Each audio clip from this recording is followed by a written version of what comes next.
So this next exercise we're going to be working on is to try to drive some movement in the shoulder blade. A lot of shoulder issues, a lot of back issues, and a lot of neck issues stem out of the shoulder blade or the scapula not moving appropriately. So a great way to do that is utilizing a door jamb at home. And so if you're standing in the middle of the door jamb, you're just going to take a tiny bit of a step to the left, and this is going to drive movement in my left shoulder. I'm going to reach across me and grab kind of the opposite door jamb here.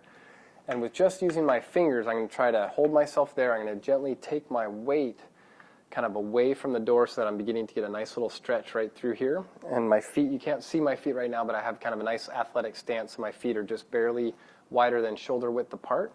And I'm maybe 8 to 10 inches away from the door jamb. And some people might need to be out here more if shoulders are really tight. Some people can come in a little bit closer.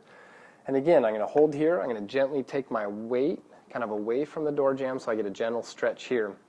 And now here's the big key. With my hip that's just right here, and my hand, I'm going to reach underneath with my hand like I'm trying to shake someone's hand that's right over there, and then I'm going to come back out. But it's not just my arm that's moving. I'm allowing my hip to come too.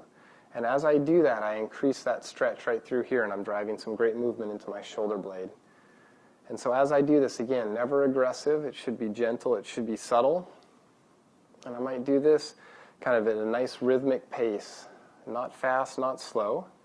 And then what I'm going to do is I'm going to play with my hand position. I'm going to move it up just a little bit. And I'm going to do the same thing. Again, not just my hand. I don't know if you can see how my body's not moving, but I'm going to now add adding my hip and my hand in, and that allows my whole torso to move, driving a lot of great movement up and through my shoulder blade and in through here. Everybody's going to be a little different where they feel it based on how tight they are and where they're tight. But again, never aggressive. If it's uncomfortable, just stop. And so again, doing that nice and rhythmically. And again, playing with that position, starting maybe a little lower, and then kind of finding different places along the door jamb to try. And then I would step through and do it the other direction so that I get both sides. I want to do right and left. And then another great way to drive some movement in the shoulder blades is, again, utilizing the door jamb. I'm just going to reach up high here, kind of holding the trim.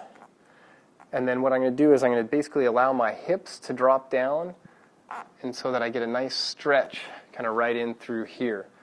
And again, it should be subtle, so I'm allowing my hips to drop kind of down and forward a little bit, and I'm just moving in and out of stretch. Not fast, but not slow.